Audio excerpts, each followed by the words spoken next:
लोकसभा कैसरगंज में भाजपा प्रत्याशी की तरफ से बहराइच के प्रयागपुर विधानसभा में आयोजित की गई जनसभा को संबोधित करने पहुंचे उत्तर प्रदेश के मुख्यमंत्री योगी आदित्यनाथ ने कांग्रेस सपा एवं गठबंधन पर करारा वार किया। जनता को संबोधित करते हुए मुख्यमंत्री योगी आदित्यनाथ ने कहा, अगर सपा कांग्रेस गठबंधन की सरकार आ गई तो आम जनमानस के ऊपर विरासत टैक्स लगाया जाएगा। मुख्यमंत्री योगी आदित्यनाथ ने जनता को संबोधित करते हुए कहा, करण भूषण सिंह को आप लोग वोट करिए और विजयी बनाइए और प्रधानमंत्री नरेंद्र मोदी जी के हाथों को मजबूत कीजिए। जय श्री राम। महाराजा सुहेलदेव आप इसके लिए क्या षड्यंत्र उनके द्वारा कहा जा रहा है?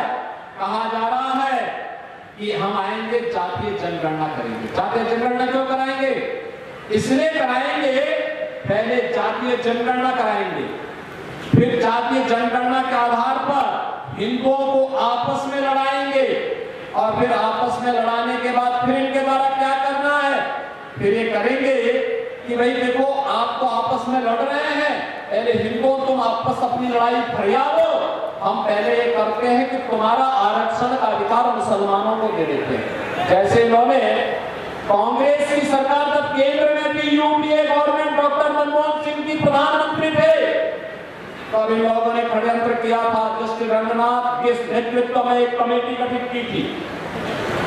उस कमेटी ने रिपोर्ट दी और रिपोर्ट में क्या कहा? रिपोर्ट में कहा था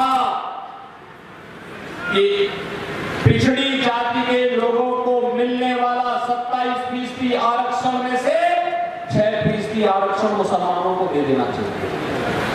हम लोग उस समय विरोध किए थे, संसद में भारी विरोध किए थे। इसके करण भूषण के पिताजी भी संसद में हमारे साथ में थे उस समय। हम लोग साथ साथ विरोध किए थे, पूरा विरोध किए थे। हम लोगों ने कहा था कि कतई हिंदुओं का आरक्षण मुसलमानों को नहीं मिल सकता है। बाबा साहब भीमराव अम्बेडकर की भावना के विपरीत है। धार्मिक आधार पर भारत का विभाजन हुआ था, दूसरा विभाजन भारत का नहीं होने देंगे। और मेरे भाइयों, भारी आंदोलन हम लोगों ने किया था। और दूसरा इनको फिर कब यहाँ पे सफल नहीं हुए, इन्होंने जस्टिस राजेंद्र सज्जन की अध्यक्षता में कमेटी गठित की। जस्टिस राजेंद्र सज्जन ने अपनी रिपोर्ट में क्या कहा? उन्होंने कहा था कि मुसलमानों की कुछ जाति को अनुसूचित जाति में शामिल करके फिर उनको अनुसूचित जाति का आरक्षण दे देना चाहिए। हमने इसका भी विरोध किया था। कहा था ये अनुसूचित जाति में उनके आरक्षण में अनुसूचित जाति और अनुसूचित जनजाति के अधिकारों पर, आरक्षण के अधिकार पर जो बाबा साहब भीमराव अम्बेडकर ने उन्हें दिया है, इसमें सेंध लगाने का प्रयास है। कांग्रेस ने क्या कहा है? कहा है सत्ता में आएंगे तो कांग्रेस और सपा का गठबंधन क्या करेगा? वो करेगा क्या? उसने कह दिया है सत्ता में आएंगे तो विरासत टैक्स लगाएंगे। विरासत टैक्स का मतलब आपके बाप दादों ने जो कमाया है, आपकी जो संपत्ति है, इस संपत्ति में से आधी संपत्ति को ये लोग जबरन समाजवादी पार्टी के गुंडे या फिर कांग्रेस के गुंडे जबरदस्ती हड़पने का कार्य करेंगे। क्या आप इसको स्वीकार करेंगे? क्या विरोध किया था।